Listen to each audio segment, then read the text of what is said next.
This video is going to look at the abandoned housing problem facing the city of Baltimore.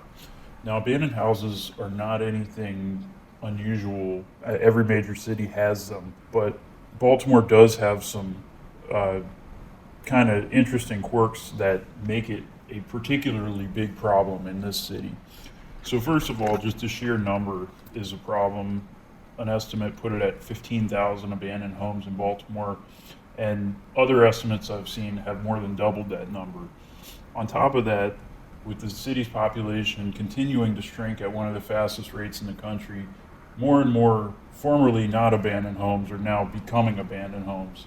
So it's a problem that's not going to go away anytime soon, unfortunately. Another thing that's unique to Baltimore and some other East Coast cities like Philadelphia and Camden and Chester and some other cities like that is that most of the housing stock, I think I've read over 90% of Baltimore City's housing stock is row homes. And this makes abandoned houses a particular problem because, for one thing, what happens to one house is probably going to happen to the next house. So whether that's fires or collapses or things of that nature. The other thing is row houses tend to be set right on the streets, right on sidewalks. So when they collapse, it's not only a problem for the people who may be inside the property, but it's also a problem for the people who may be innocent bystanders on the sidewalk. So to illustrate this point a little bit further, here's the local news and stories related to building collapses. As you can see, in March, there was a building collapse in Upton. Last fall, there was a building, or 2 falls ago, there was a building collapse in West Baltimore. There was vacant building partially collapses, 2021. There was Pigtown collapse, 2021. Federal Hill, 2019. Another one, 2019.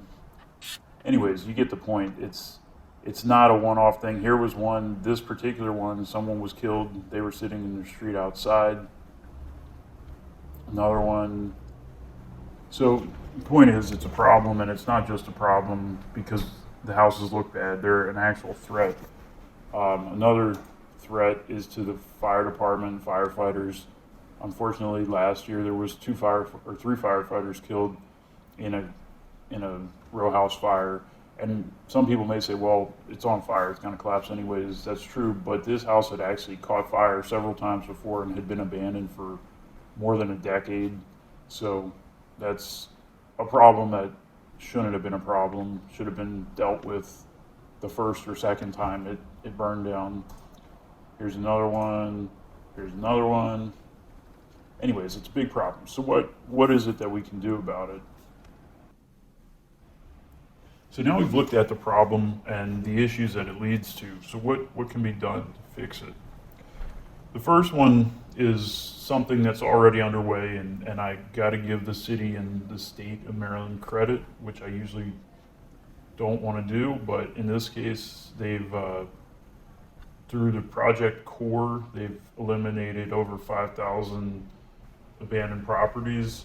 I have sort of mixed feelings about this because on the one hand, you hate to see all the history and the architecture just get wiped out through this program. But on the flip side, a lot of these homes have been abandoned now for 30, 40, or even 50 years. So there's really no hope of bringing them back, especially just the basic run-of-the-mill row houses that don't really have any architectural significance that would justify the investment that it would take to preserve them. This program is coming to an end as far as I know, so obviously the city can still demolish properties that are a threat to public safety, but maybe a good idea for them to look into trying to continue a program like this where they're aggressively going after these neighborhoods that have become unsafe.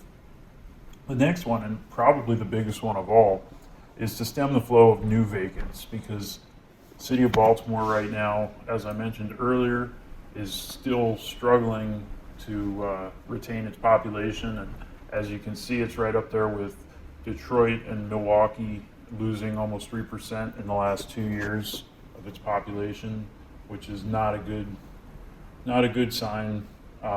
So anything the city can do to stem the flow of people out of the city or whether that's, I mean, obvious things like reducing crime, making the city a more pleasant place to live, cutting taxes, particularly property taxes, so people are not penalized for fixing up houses.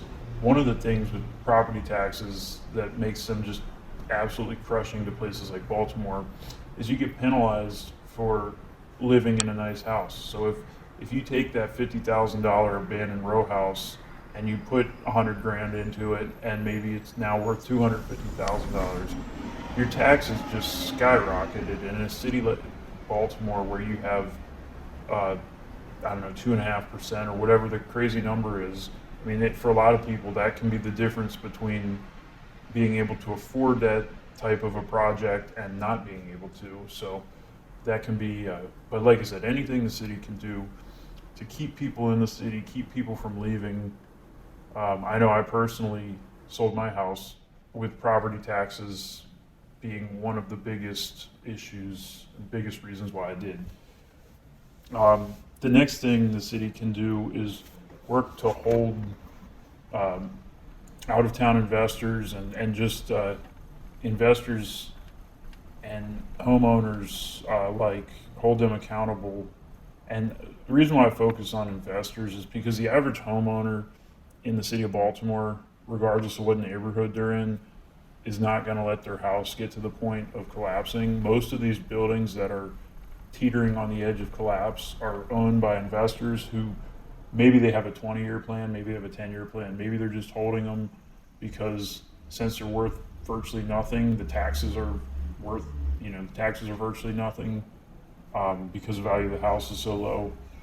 So holding these people accountable to, at the very least, keep their properties safe. It doesn't need to be some crazy eminent domain thing where the city takes all the houses or bans investors or anything crazy like that. But just if this property is a threat to the surrounding neighborhood, it needs to be addressed. And on this citizen side, if you have properties around you that are legitimate safety hazards, you should go ahead and report those. Now, obviously, don't be a Karen and don't report somebody because they put shutters up that you don't like. But if it's a legitimate threat to safety, reporting that to the code enforcement department can go a long way in getting those issues addressed. And the last thing is the city needs to be more responsible about its own city-held properties. The city has a number of, I think it's in the multiple hundreds, possibly up into the thousands, number of properties that they own through things like, I don't know, tax liens, and when people don't pay their taxes, which are ridiculously high, but when they don't pay their taxes, they can lose their house to the city. And the city, they need to have a more strategic plan for how they deal with properties. If the properties are too far gone to salvage, they need to rapidly demolish them or sell them to someone who may be willing to put the effort in. If there's something that the city wants to hold on to, they should make sure that the properties are stabilized with, a good roof on it and all the things that will keep the house from deteriorating so rapidly. So that's my thoughts on that. It's obviously a big challenge, and I'm not sure that the city is fully up for it, but at the end of the day, it's a pretty simple solution. You stem the flow of new vacants, you evaluate the vacants you do have, determine if they can be saved or not, demolish the ones that can't be, and do your best to either fix up or put people in positions where they can fix up the ones that are salvageable. Pretty straightforward, but for this last little bit, I want to go through a couple properties. This is just something that I find interesting. A couple properties that the city has had that have been in the news, and they just show how long some of these properties can sit without anybody really putting effort into fixing them. And when you have a lot of properties like this, it's no wonder that some of them will end up collapsing. Some of them will end up having multiple fires set in them. This first one is the Mayfair Theater. This one is on Howard Street near downtown, And basically, this was an old historic theater from, I don't know, 18 something. And as you can see over the years, it was already abandoned in this first one, 2008. But as you can see, it's been slowly deteriorating since then. First, it lost its front little, whatever you call that thing, and then sometime around 2015, the back half of it collapsed off of it. So now all it is just a facade. And there's been talk of trying to come up with some plan to save it, but it's at this point it's sat so long that every year it sits, it gets harder and harder because it's in worse and worse shape. That's another thing I didn't really mention earlier in this video, but I kind of alluded to it, but trying to stay ahead of these things. If a house has been abandoned for 20 years and it's got a bad roof on it, there's probably not much you can do. Certainly not much you can do in a cost-effective manner. Whereas if you have a house that, has everything sealed up and good to go, then you may not have this problem. And then this last property that I'm going to show you, this one made national news about 6 months ago. There was a car chase, and the chase ended with the car crashing into this building right here. And the whole front of the building sheared off and collapsed. Now, it's definitely, obviously houses aren't made for cars to crash into them, so I'm not saying that this house necessarily would have stayed up if it hadn't been abandoned for so long, but it is an interesting property because it has been abandoned for so long. As you can see, this is what it looks like today following the collapse. Here's what the front looked like as it sheared off. So this is what it looks like today. You go back 2022, 2021, still abandoned, 2019, 2018, 2017, still abandoned, 2014, still abandoned, 2011, still abandoned. You go all the way back to the very beginning of Street View, 2007, and it's still, not only is it abandoned, but it looks like it's already been abandoned for probably 20 years in this picture. So that just gives you an idea of how long some of these properties sit there. And like I said, it's no wonder that they're going to eventually cause problems if they're just let to sit and rot for years and years and decades and decades. So staying ahead of the issue is definitely good, and staying up on maintenance as best as possible is another key element. So that's all I got for today. Thanks for watching, and trying to put a little bit more effort into these. So if you like the direction that this channel's headed, subscribe and share it, and like it if you don't mind. Thanks.